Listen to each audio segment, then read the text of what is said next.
Eu sou psicóloga, psicoterapeuta de casal e terapeuta sexual Paula Freitas. E nessa reflexão de livro de hoje, como a primeira terça-feira de cada mês, será sobre o livro Complexo de Cinderela. Um livro interessante que vale a pena você ler. Você vê nesse livro, se você se identificar com esse complexo de Cinderela, estou à disposição para os atendimentos. É só enviar uma mensagem no meu WhatsApp, no 11 98313 2371, que lá eu te passo as informações sobre os atendimentos e livre-se desse complexo de Cinderela. Combinado? Então vamos para mais uma reflexão de livro de hoje com o complexo de Cinderela. Eu separei esse livro pelos capítulos que ela coloca no livro. Então, o primeiro capítulo é o desejo da salvação. Antigamente, tudo na forma de sermos educadas continha a mensagem de que seríamos parte de alguma outra pessoa, que seríamos protegidas, sustentadas, alimentadas pela felicidade conjugal até o dia de nossa morte. Mas, com o tempo, descobrimos a mentira dessa promessa. Nos anos 70, deu uma modificação no cenário cultural e as mulheres passaram a ser vistas, concebidas e tratadas de modo diferente.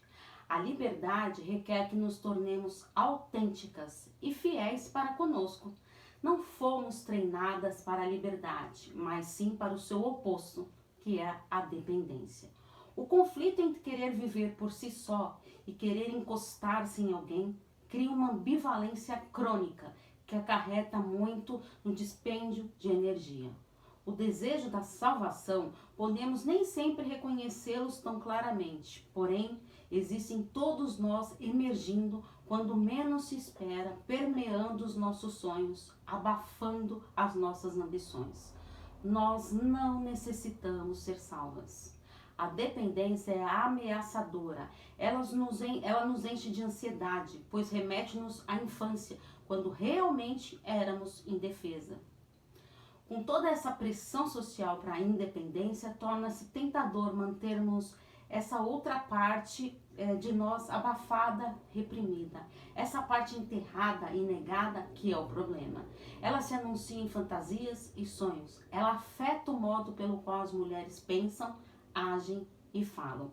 A dependência psicológica, o desejo inconsciente dos cuidados do outro é a força motriz que ainda mantém as mulheres oprimidas. O complexo de Cinderela, vou explicar então como que ela coloca no livro, é uma rede de atitudes e temores profundamente reprimidos que retém as mulheres numa espécie de penumbra e as impede de utilizar plenamente o seu intelecto e a sua criatividade.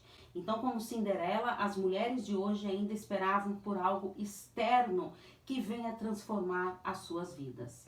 Mulheres corajosamente vulneráveis, em vez de continuar uma vida de repressão e negação, confrontam as verdades de seu íntimo, triunfando, afinal, sobre os temores que as mantinham presas às suas vidas sozinhas. Essas são as mulheres que verdadeiramente se libertam. No segundo capítulo, ela fala de recuando, como as mulheres fogem aos desafios. O comodismo é uma perda de tempo, é uma fuga ao desafio. Confusas e ansiosas, as mulheres recusam a possibilidade de vivência de total das suas potencialidades. Por razões culturais e psicológicas, um sistema que na realidade não espera muito de nós, em combinação com os nossos receios de afirmarmos e enfrentarmos o mundo. As mulheres estão se mantendo por baixo. As mulheres não querem experimentar a ansiedade intrínseca do processo de crescimento. Isto tem relação com a forma de como foram criadas. A desolação da velhice é a resultante mais pungente, não se a mais destrutiva do complexo de Cinderela. Esse ponto cego que mantemos, a incapacidade ou a mesma recusa de vermos a conexão entre a falsa segurança do casamento e a solidão e a pobreza das mulheres mais velhas, esse ponto cego assemelha-se a uma doença mental. A comunicação em geral é um empecilho para mulheres cuja autoestima é baixa, provocando uma necessidade interna de serem cuidadas. A primeira coisa que as mulheres têm que reconhecer é o grau em que o medo governa as suas vidas. As mulheres não se libertarão enquanto não pararem de temer. Não começaremos a experimentar uma mudança real em nossas vidas, uma emancipação real, até iniciarmos o processo, quase que de lavagem cerebral, de diluição das ansiedades que nos impede de nos sentirmos competentes e inteiras. Terceiro capítulo, a reação feminina. O complexo de Cinderela tende a atacar mulheres mais no curso superior, após ter experimentado o gosto pelo mundo. Quando as primeiras sensações de liberdade se dissolvem e a ansiedade torna-lhes o lugar, as mulheres começam a ser incomodadas pelo velho anseio da segurança, o desejo de serem salvas.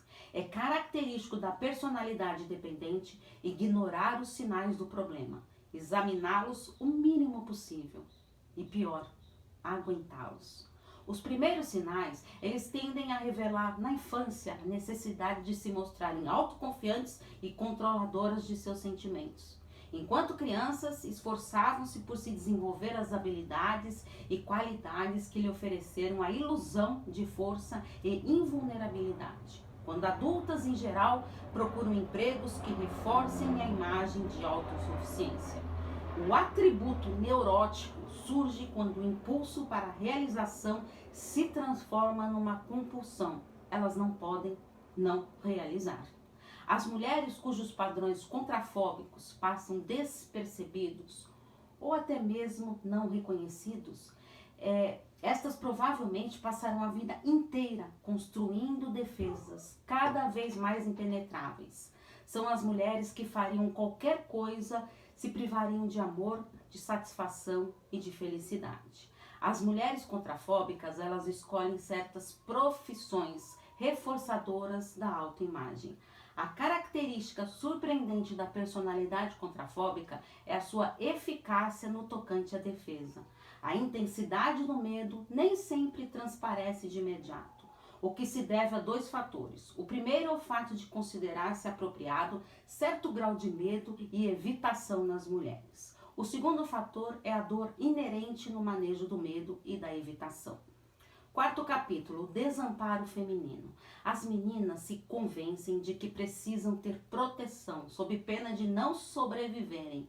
Esta crença é incutida nas mulheres pela ação de expectativas sociais de base enganosa e pelos temores dos pais.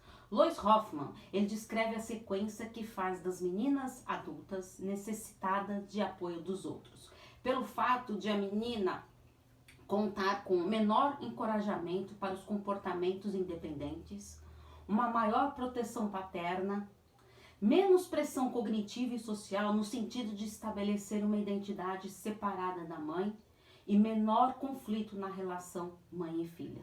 Então, por tudo isso, elas se envolvem menos na exploração independente do seu ambiente. Uma crise. O que é uma crise? É um período de tensões e de rupturas, marcado pela instabilidade, durante o qual a ansiedade relativa às próprias capacidades ou à própria identidade aumenta. A consequência é evidente, uma interrupção abrupta na tarefa de desenvolver os meios individuais de obter o desejado e fazer-se autônoma. Devido ao enquadramento que lhes reserva a sociedade, as mulheres deixam de experimentar a necessidade de desenvolver autonomia, até que alguma crise posterior faça ruir a sua complacência, mostrando-lhes quão tristemente indefesas e frágeis elas se permitiram ser. Quinto capítulo, dedicação cega. Então tem a separação e a individuação, que tem a ver com a possibilidade de qualquer pessoa, homem ou mulher, tolerar a experiência de ser básica e fundamentalmente só. Um ser que caminha com todos os seus próprios pés, desenvolve os próprios valores e possui uma concepção de vida única e pessoal. E é a falta de separação e individuação que destrói grande parte dos casamentos. Mulheres que não se queixam diante de casamentos que não as nutrem adequadamente, em geral, são mulheres com um grau doentio de dependência. São mulheres que amam, entre aspas, porque têm medo de viver sós. Sexto capítulo, pânico do gênero feminino. Diante do risco de uma vida sem amor, as mulheres aparentemente preferem renunciar a uma coisa, mas o que tudo as mulheres querem se sentir em relação um ao outro, com o outro. As mulheres continuam exercendo o papel de dona de casa, tenham ou não uma carreira fora, porque ainda se sentem dependentes dos maridos e necessitam de alguma dose com que lhes retribuir. Essa é a razão pela qual as mulheres investem mais na ideia da família do que os próprios homens. 7º capítulo e último, libertando-se. O que significa assumir a pessoa que se é?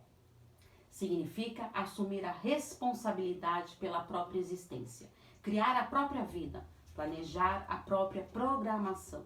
O objetivo final é a espontaneidade emocional, uma vivacidade interna que permeia tudo o que fazemos, todos os projetos de trabalho, todas as interações sociais, todos os relacionamentos amorosos. As mulheres que se libertaram descobrem-se repentinamente com energia para engajamento.